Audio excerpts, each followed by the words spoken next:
Hi friends, World Doctors Day ഭാഗമായിട്ട് Kochi ടിവിയും Santhigiri Ayurveda medical കോളേജും കൂടെ ചേർന്ന് നടത്തുന്ന വേൾഡ് ഡോക്ടേഴ്സ് ഡേ സ്പെഷ്യൽ പ്രോഗ്രാംസിന് വേണ്ടിയിട്ട് ഞാനും ക്രൂവും ഇപ്പോൾ ദേ ശാന്തിഗിരി ആശ്രമത്തിൻ്റെ ഫ്രണ്ടിൽ നിൽക്കുകയാണ്.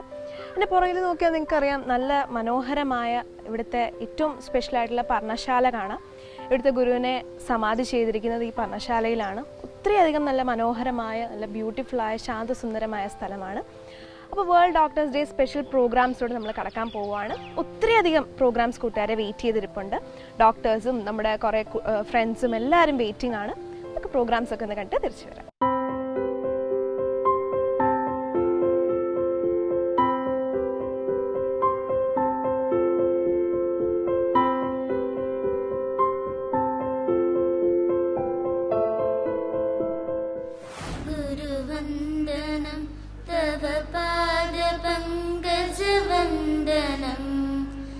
वन्दनं गुरुवन्दनं तव पादपङ्कजवन्दनं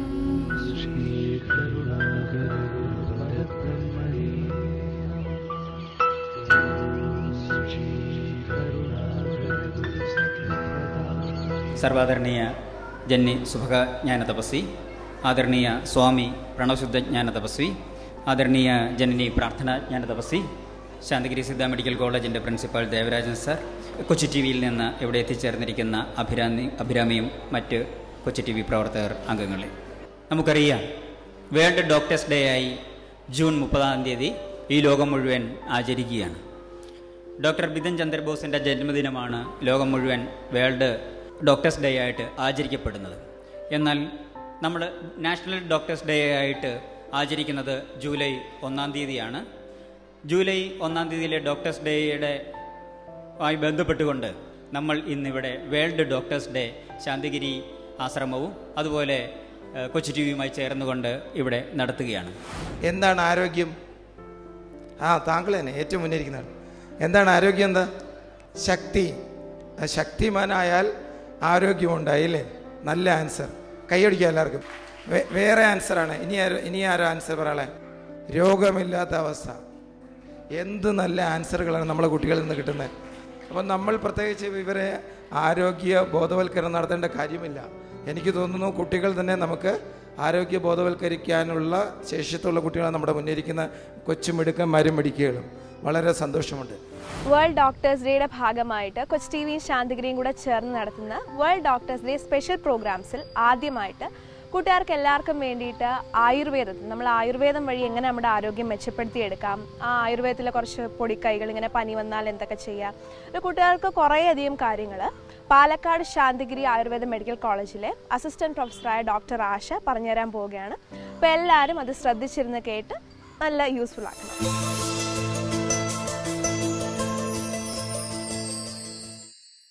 വേൾഡ് ഡോക്ടേഴ്സ് ഡേയോടനുബന്ധിച്ച് നമ്മുടെ എല്ലാവരെയും പ്രിയപ്പെട്ട കൊച്ചി ടി വിയും ശാന്തിഗിരിയും കൂടെ ചേർന്ന് നടത്തുന്ന വേൾഡ് ഡോക്ടേഴ്സ് ഡേ സ്പെഷ്യൽ പ്രോഗ്രാംസിൽ ഇന്ന് Ayurveda for a healthy life എന്ന ടോപ്പിക്കിൽ സെമിനാർ എടുക്കാനായിട്ട് പാലക്കാട് ശാന്തിഗിരി ആയുർവേദ മെഡിക്കൽ കോളേജിലെ അസിസ്റ്റന്റ് പ്രൊഫസറായ ഡോക്ടർ ആശ നമ്മോടൊപ്പം എത്തിച്ചേർന്നിരിക്കുകയാണ്. ഡോക്ടറോട് നമുക്ക് ചോദിക്കാം. ഇന്നത്തെ കാലത്ത് ജീവിതശൈലി രോഗങ്ങളും അതുപോലെ പകർച്ചവ്യാധികളും വളരെയധികം വർദ്ധിച്ചു വരികയാണ്. അപ്പോൾ ചെറുപ്പകാലം മുതൽക്ക് തന്നെ നല്ല രീതികളും നല്ല ശീലങ്ങളും വളർത്തി വരികയാണെങ്കിൽ നമുക്ക് ഭാവിയിൽ ഇത്തരം രോഗങ്ങൾ വരുന്നത് ഒരു പരിധിവരെ ഒഴിവാക്കാൻ സാധിക്കും. അതുകൊണ്ട് തന്നെ ഓരോ ദിവസം ചെയ്യേണ്ട ചര്യകൾ അതെങ്ങനെ ഫലപ്രദമായ രീതിയിൽ ചെയ്യാൻ സാധിക്കും, അതുകൊണ്ടുള്ള ഗുണങ്ങൾ എന്തൊക്കെയാണ്, അതുപോലെ ഓരോ ഋതുക്കളിലും നമ്മുടെ ജീവിതത്തിൽ എന്തൊക്കെ മാറ്റങ്ങൾ വരുത്തണം, ആഹാരത്തിലും വിഹാരത്തിലൊക്കെ നമ്മൾ എന്തൊക്കെ മാറ്റങ്ങൾ വരുത്തിയാൽ രോഗങ്ങളെ ചെറുത്ത് നിൽക്കാൻ പറ്റും എന്നതിനെക്കുറിച്ച് സംസാരിക്കാനാണ് ഞാൻ ഇവിടെ എത്തിയിട്ടുള്ളത്. എന്താണ് ആയുർവേദം? അത് തന്നെ, ആയുസ്സിന്റെ വേദമാണ് ആയുർവേദം. ഒരു ചികിത്സാ രീതി എന്നതിലുപരി ഒരു ജീവിത ശൈലി തന്നെയാണ് ആയുർവേദം.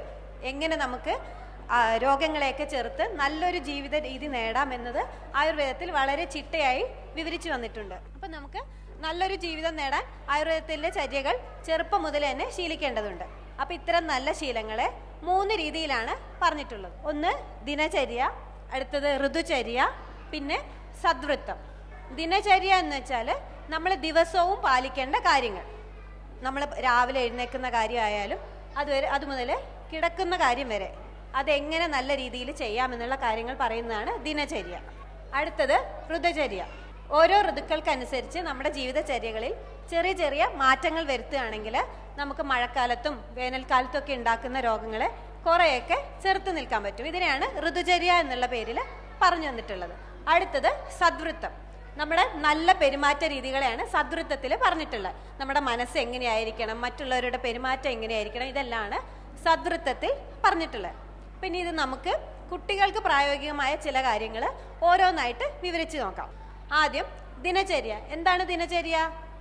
നമ്മൾ ദിവസവും ചെയ്യേണ്ട ചെറിയ ചെറിയ കാര്യങ്ങൾ അല്ലേ. അപ്പൊ അതില് ആദ്യത്തെ കാര്യം എന്താണ്? രാവിലെ എഴുന്നേൽക്കുന്നത്. രാവിലെ എപ്പോഴാണ് എഴുന്നേക്കുക?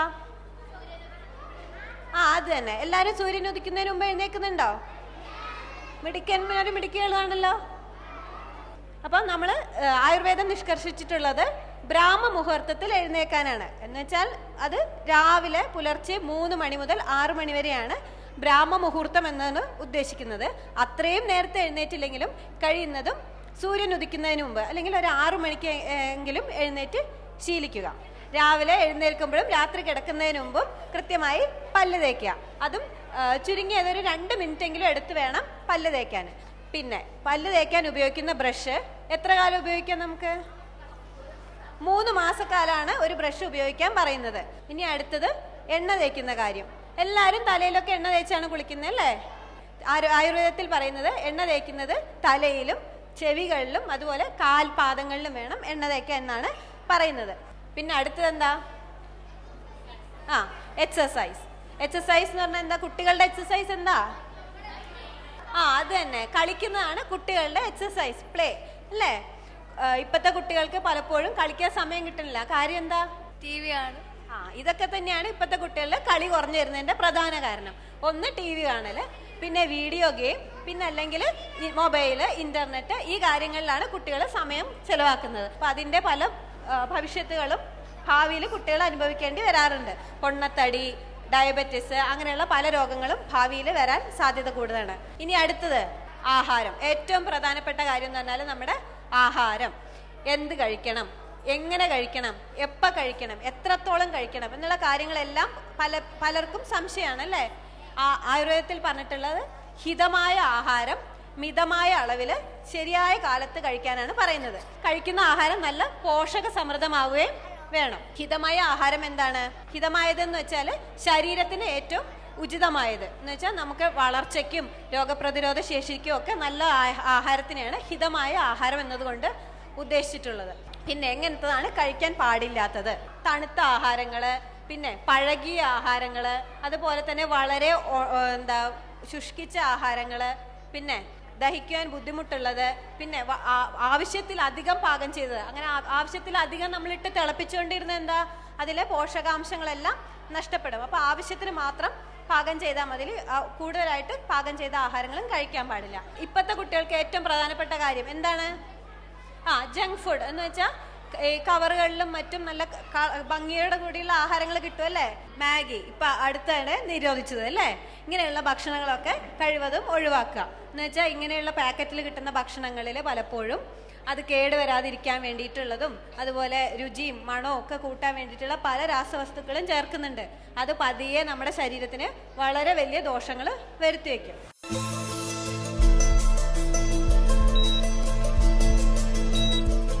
നമ്മൾ കുറെ നല്ല ശീലങ്ങൾ പഠിച്ചു അല്ലേ?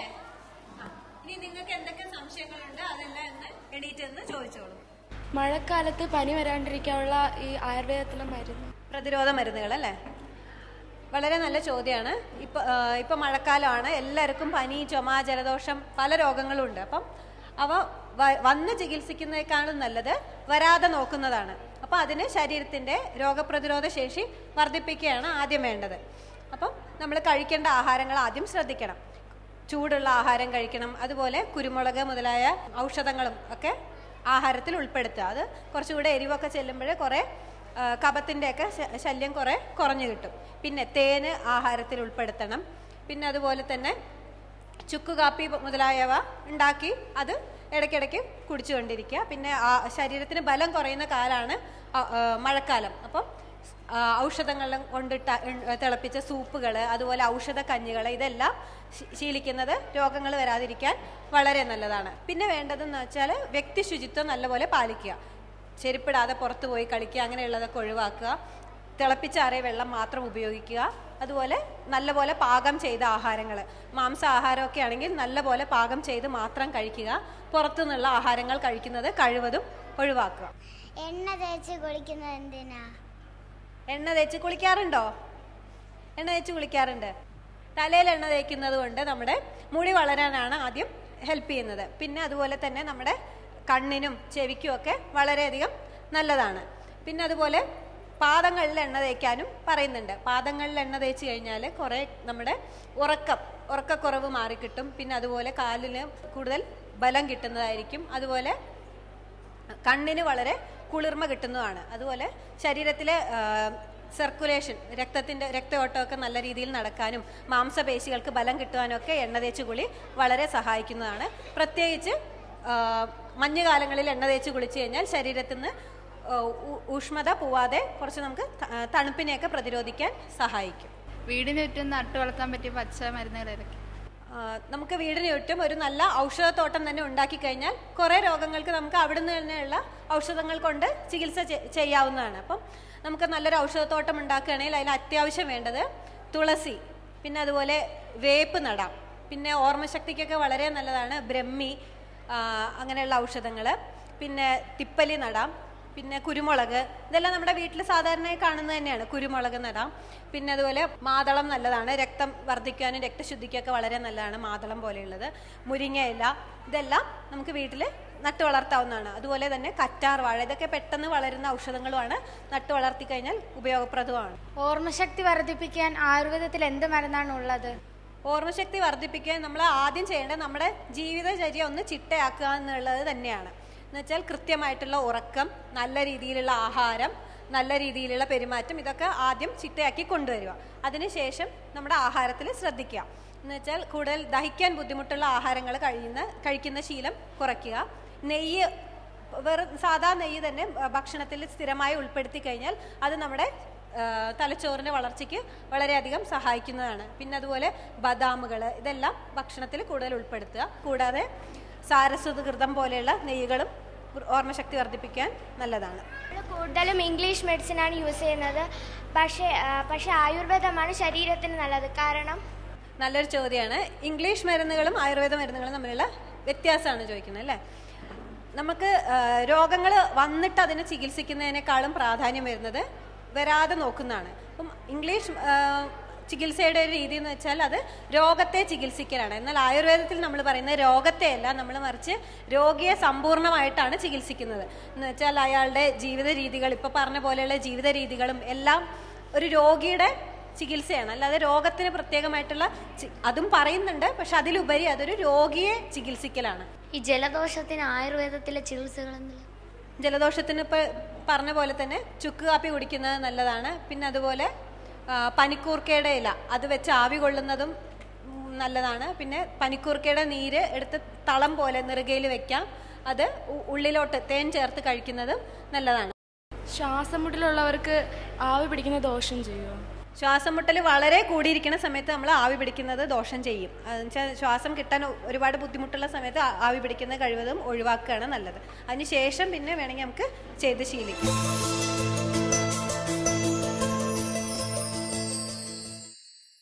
അടുത്തതായിട്ട് world doctors day special programs കൂട്ടുകാർക്ക് എല്ലാവർക്കും വേണ്ടിയിട്ട് ശാന്തഗിരിയിലെ ഡോക്ടേഴ്സ് ഒരു ഫ്രീ മെഡിക്കൽ ക്യാമ്പ് നടത്താൻ പോവാണ്.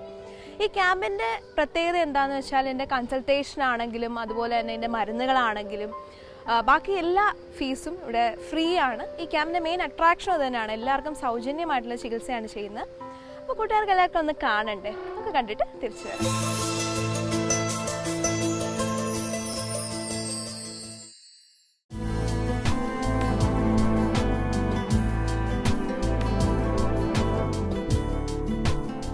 ശ്വാസം എടുക്കുന്നതിൽ ബുദ്ധിമുട്ടുണ്ടോ? ഇല്ലല്ലോ. മൂക്കിൻ്റെ ഈ ഭാഗത്ത് എന്തെങ്കിലും തടസ്സം പോലെയോ അങ്ങനെ എന്തെങ്കിലും തോന്നുന്നുണ്ടോ? ഇവിടെ തൊടുന്ന സമയത്ത് ഇവിടെ എന്തെങ്കിലും പ്രശ്നങ്ങളുണ്ടോ? വേദന എന്തെങ്കിലും ഉണ്ടോ? തലയിൽ ഇങ്ങനെ തട്ടുന്ന സമയത്ത് വേദന ഉണ്ടോ? ഇല്ലല്ലോ.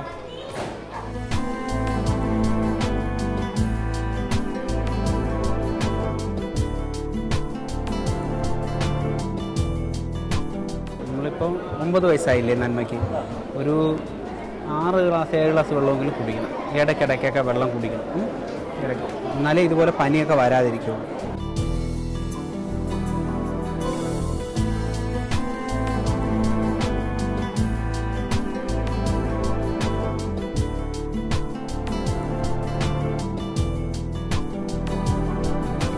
തൊണ്ടവേനുണ്ട് മുഖ ഇല്ല, മാറി. മരുന്ന് കഴിച്ചോ? തണുത്തുള്ളം കുടിക്കല്ലേ, ഇനി തണുത്തുള്ളം കുടിച്ചാലേ തൊണ്ടവേന വരും. ഓക്കെ. സിദ്ധവൈദ്യത്തിൻ്റെ രോഗനിർണയ രീതികളിൽ ഏറ്റവും പ്രധാനപ്പെട്ട ഒരു ഘടകമാണ് നാഡീശാസ്ത്രം അഥവാ നാഡീ പരീക്ഷ എന്ന് പറയുന്നത്. ഇപ്പോൾ ആയുർവേദത്തിലായാൽ അഷ്ടദാന പരീക്ഷ എന്ന് പറയും, സിദ്ധവൈദ്യത്തിൽ എൺവകை തേർവ് എന്ന് പറയും. അതായത് 8 രീതിയിലാണ് ഈ രോഗത്തെ നിർണയിച്ചെടുക്കുന്നത്. ഒരു സിദ്ധവൈദ്യൻ രോഗത്തെ നിർണയിച്ചെടുക്കുന്നത്. അതിൽ പ്രധാനം എന്ന് പറയുന്നത് നാഡി, നാക്ക്, നിറം, മലം, മൂത്രം എന്ന് പറയുന്ന 8 ഘടകങ്ങൾ നമ്മൾ വിശദമായി പരിശോധിക്കുന്നു. അതിൽ നാഡീശാസ്ത്രത്തിൻ്റെ പ്രാധാന്യം എന്ന് പറയുന്നത് ശരീരത്തിലെ എവിടെയാണ് രോഗം നിലനിൽക്കുന്നത്, അല്ലെങ്കിൽ ആ രോഗത്തിൻ്റെ മൂലകാരണം നിൽക്കുന്നത് എവിടെയാണെന്ന് വ്യക്തമായി അതിനെ ഡയഗ്നോസ് ചെയ്തെടുക്കാനുള്ള ഏറ്റവും പ്രധാനപ്പെട്ട ഒരു മാർഗമാണ്. ഇപ്പോൾ നാഡീശാസ്ത്രത്തിൽ നമ്മൾ വലത് കൈയിൽ, ആണുങ്ങളാണെങ്കിൽ വലത് കൈയിൽ, സ്ത്രീകളാണെങ്കിൽ ഇടത് കൈയിൽ റേഡിയൽ ആർട്ടറിയുടെ, അതായത് കൈത്തണ്ടയിൽ 3 വിരൽ വെച്ചുകൊണ്ടാണ് വാദം, പിത്തം, കഫം എന്ന ത്രിദോഷങ്ങളുടെ നില മനസ്സിലാക്കുന്നത്. ഈ നിലയുടെ വ്യതിയാനം അനുസരിച്ച് ഒരു മനുഷ്യന് 4448ഓളം രോഗങ്ങൾ വരാനുള്ള സാധ്യത സിദ്ധവൈദ്യത്തിൽ പറയുന്നുണ്ട്. ഏകദേശം 24-25 വർഷത്തോളം ഒരു നാഡീശാസ്ത്രം പഠിച്ചെടുത്ത് ഹൃദിസ്ഥമാക്കിയാൽ അതൊരു വൈദ്യൻ്റെ ഏറ്റവും വലിയ മൂല്യമായി കണക്കാക്കുന്നത് സിദ്ധവൈദ്യത്തിലുണ്ട്. പ്രത്യേകിച്ച് 11 സിദ്ധർകൾ നാഡീശാസ്ത്രം, മർമ്മത്തിറവുകോൾ, വില്ലും വിശയും, മർമ്മ കണ്ണാടി, നാഡീ പരീക്ഷ, തിരുമുറർ നാഡീശാസ്ത്രം, അഗസ്ത്യ നാഡീശാസ്ത്രം എന്നിങ്ങനെ ഒരുപാട് ഗ്രന്ഥങ്ങൾ നാഡീശാസ്ത്രത്തെ പരീക്ഷിക്കുന്നതായി അല്ലെങ്കിൽ അതിൻ്റെ കാരണങ്ങളെ ബോധ്യപ്പെടുത്തുന്നതായിട്ട് ഇന്ന് സിദ്ധവൈദ്യത്തിൽ ലഭ്യമാണ്. നാഡീ പരീക്ഷയിൽ പ്രധാനമായും നമ്മളൊരു പേഷ്യൻറ്റിനെ ഓരോ കാലമനുസരിച്ച് തിരിക്കാറുണ്ട്. അതായത് വാദപ്രധാനമായിട്ടുള്ള കാലം, പ്രത്യേകിച്ച് രാവിലെ 4 മുതൽ 8 വരെ എന്ന് പറയുന്നത് വാദപ്രധാനമായിട്ടുള്ള കാലവും, 8 മുതൽ 12 എന്ന് പറയുന്നത് പിത്തപ്രധാനമായിട്ടുള്ള കാലവും, 12 മുതൽ 4 എന്ന് പറയുന്നത് കഫപ്രധാനമായിട്ടുള്ള കാലവുമാണ്.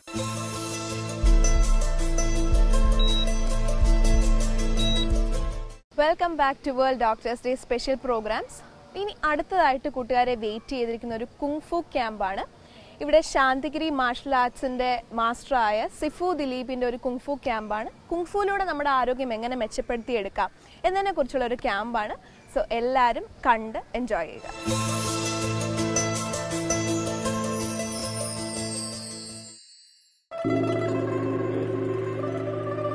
ഷാവ്ലിൻ കുങ്ഫുവിൻ്റെ ക്ലാസുകൾ, ഇതിലെ ലളിതമായ എക്സസൈസ്, വ്യായാമ രീതികൾ വളർന്നു വരുന്ന തലമുറയ്ക്ക് ദൃഢവും അതുപോലെ ഫ്ലെക്സിബിളുമായ മസിൽസും സ്ട്രോങ് ആയിട്ടുള്ള ബോൺസും വളർത്തിക്കൊണ്ടുവരുന്നതിന് വളരെ സഹായിക്കും. കുട്ടികൾക്ക് വീട്ടിൽ നിന്ന് തന്നെ ചെയ്യാവുന്ന ലളിതമായ ചില വ്യായാമ രീതികളാണ് ചെയ്യാൻ പോകുന്നത്. വളരെ ശ്രദ്ധയോടെ ചെയ്യേണ്ടതാണ്.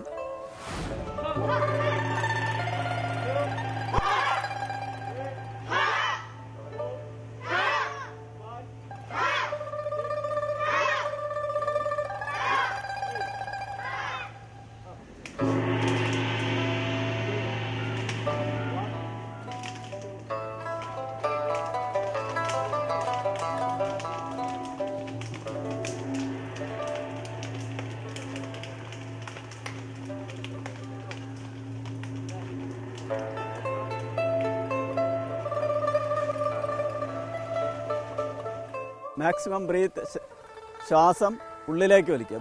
കൈ സ്പ്രെഡ് ചെയ്യുമ്പോൾ, കൈ സ്ട്രെച്ച് ചെയ്യുമ്പോൾ ശ്വാസം അകത്തേക്ക് വലിക്കുക മൂക്കിലൂടെ. ബ്രീത്ത് ഇൻ, പിന്നെ ബ്രീത്ത് ഔട്ട്, ശ്വാസം പുറത്തേക്ക്.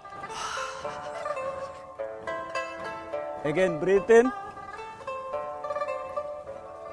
Breath out. Everybody stand and fingers spread, close like a tiger fist, tiger claw. And first sit on right leg.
Okay, so കൂട്ടുകാരെല്ലാവരും world doctors day special programs കണ്ടു കഴിഞ്ഞല്ലോ അല്ലേ?